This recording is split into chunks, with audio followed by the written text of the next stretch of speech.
Mickey Rourke is back killing Nazis in a movie with a title that's metal as hell. Fuck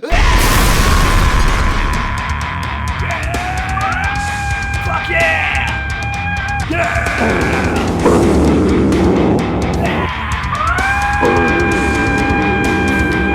Well, at least that's what I wish this movie was like.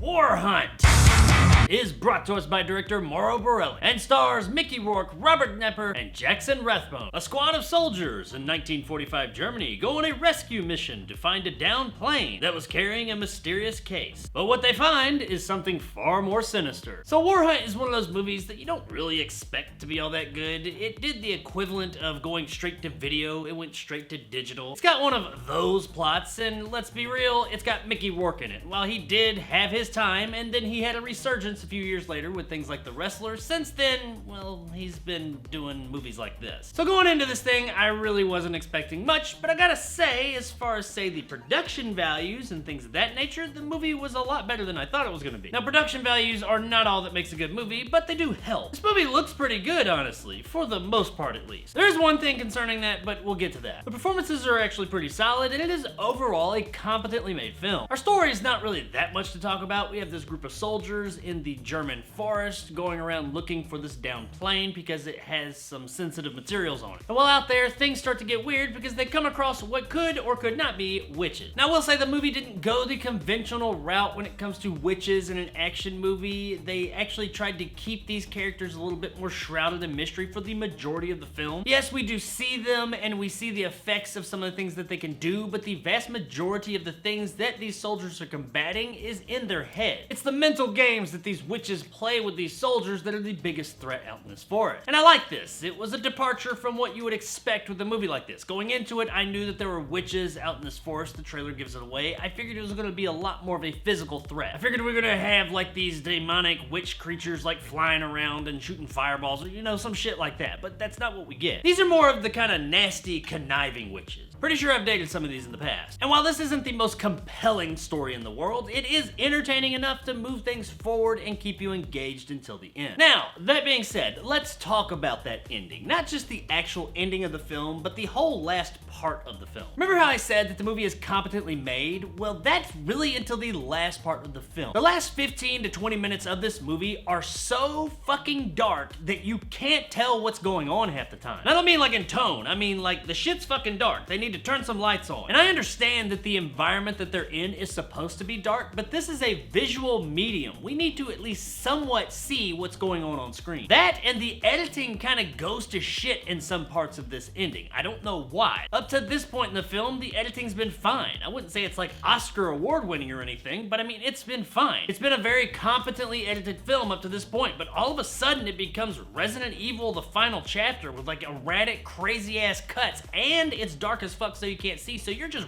really goddamn confused in the end of this movie. There's a lot of shit going on in this dark area. There's people fighting and lives are on the line, and sometimes people get taken out. You're not 100% sure who just made it and who just didn't through the scuffle. You know something's going on because you just hear a bunch of shit moving around and grunts and yells and stuff, but it's so fucking dark and the camera's so close to them and it's cutting all over the place that you can't tell what the fuck is going on. And no, I don't feel as if this was some tactic to confuse the viewer, to make you not know what was going on. I just think that they didn't know what the fuck they were doing in the end of this movie, and it really ruined the experience in that part. But I don't understand why, because honestly, up to this point, like I said, it was really competent to the point to where I was thinking to myself, you know what, this movie's better than I expected. It looks a whole lot better than I thought, and overall, it's put together fairly well. And then the final happens, and it's like, what the fuck happened? Now, on top of that, you have the actual ending of the film as well. There's a twist ending right there in the end of the movie, and it just makes no fucking sense whatsoever. I understand what happens in the end of this movie, I just don't understand how it happened, or why, or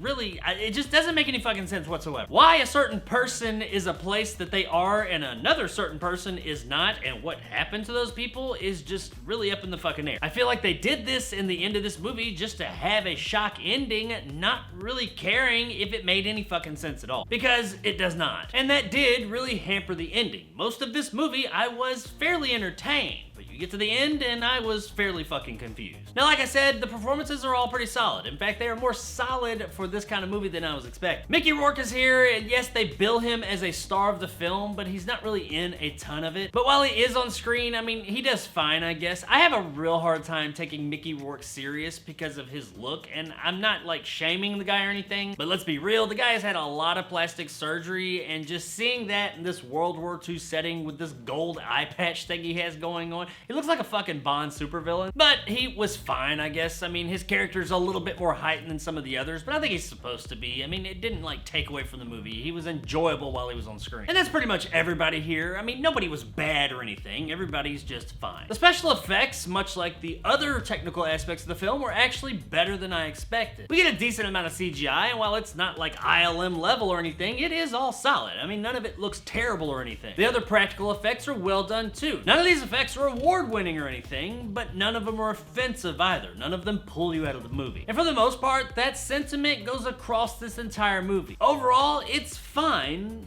until the end. Guys, WARHUNT was a movie that initially surprised me with its quality, but then eventually petered off into mediocrity. While the first 3/4 of the film are fairly entertaining and solid enough, the final quarter of the film devolves into a mess in pretty much every way. And the actual ending of the movie is just dumb as hell. Is it an absolute dumpster fire? No, it's not. It will have its audience, but that audience should really only check it out on streaming.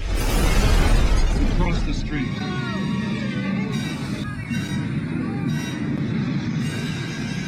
I can't really say that I was disappointed with this movie because I really wasn't expecting much to begin with, but after seeing what they were capable of doing with the film, to see the ending go downhill so much, that did kind of bother me. But if this sounds like your kind of joint, then check it out one night, and I think you'll have a decent enough time with it. So there it is, guys, my review of WARHUNT.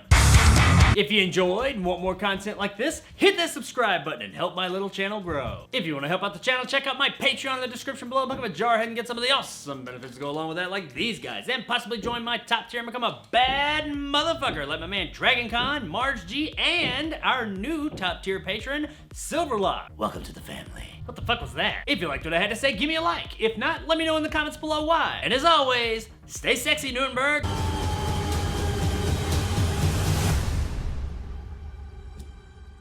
You knew we were never going home.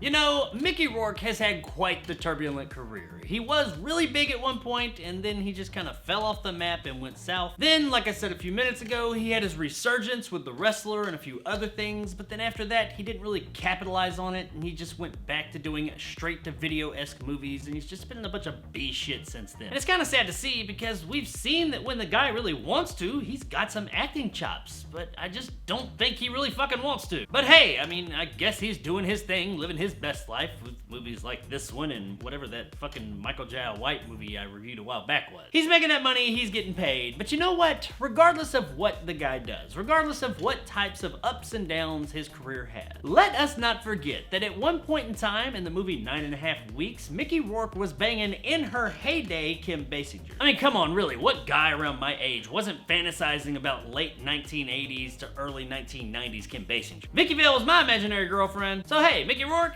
respect.